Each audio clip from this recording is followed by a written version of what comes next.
Hi, and welcome to another video by Get It Done Home Repairs. Today we're going to talk about replacing the house filter. When you have a forced hot air system, you have a filter that filters the air before it comes into the unit itself. It pulls it in from whatever point it's pulling it in from. It filters it, and then it goes into the heating system or the air conditioning to be sent through the whole house. It's a good idea to replace it periodically, depending on the amount of dust or pollen that you have on your particular house. I usually do it every 6 months, usually leading into the winter and then leading back into the summer, just to make sure it's clear. Now, if you pull it out and the filter is clean, there's no need to change it.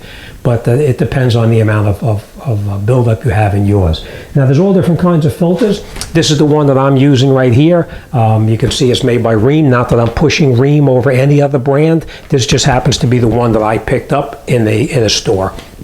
Now, there's different size filters. This, you can see, is 20 by 20 by 1.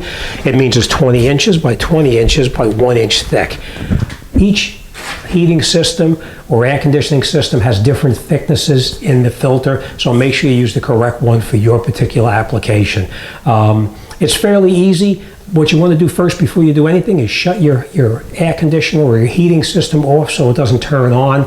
Not that it's dangerous, but it will actually create a draft in there that may be a little difficult getting it in or getting it out. All right, so first thing you do is shut it off, and then we'll pull that filter out. We'll look at it. If it's dirty, we're going to change it. If it's not dirty, then we're just going to, reuse it.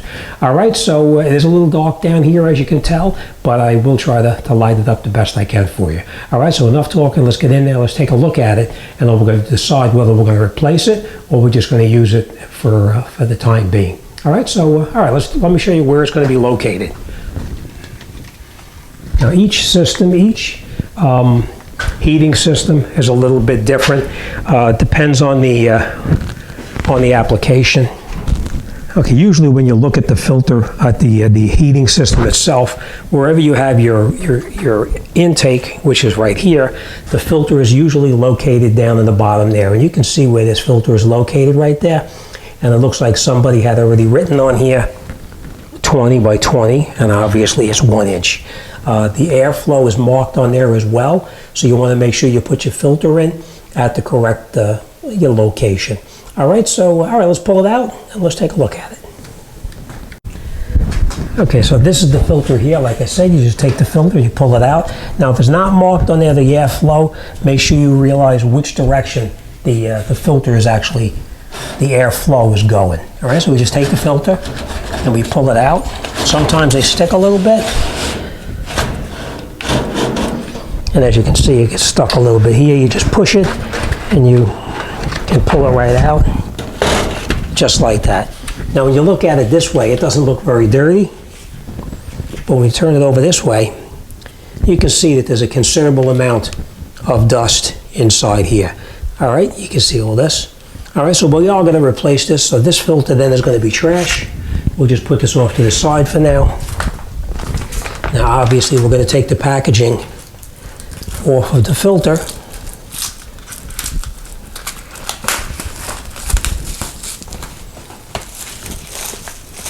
You can get these in just about any of the big box stores, of course. They're available everywhere, including online. Okay, so now you want to look on your filter, and you can see the arrow right here? Airflow is this direction, so that's the way we want to put this in. We take our filter, put it back in here like this, just like that. You may have to play around with it. Sometimes they stick a little bit.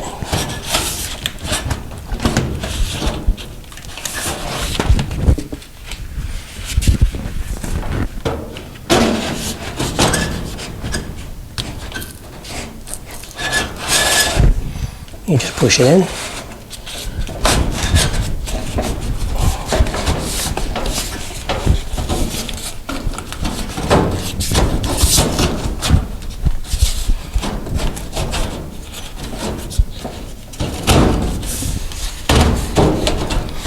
And that's it. It's in as far as it goes now.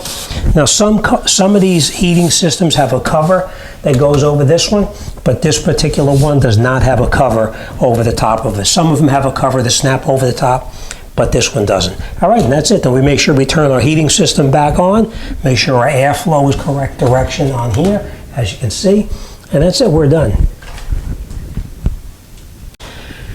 Okay, so that's it. Our job is all done. It's a fairly easy job. Just make sure your filter is pushed all the way in as far as it can. Make sure you turn your heating system, your air conditioning system back on, and that's it. This job is done and good to go. And as you can see, there is a significant amount of dust in here, so it's always a good idea to replace it.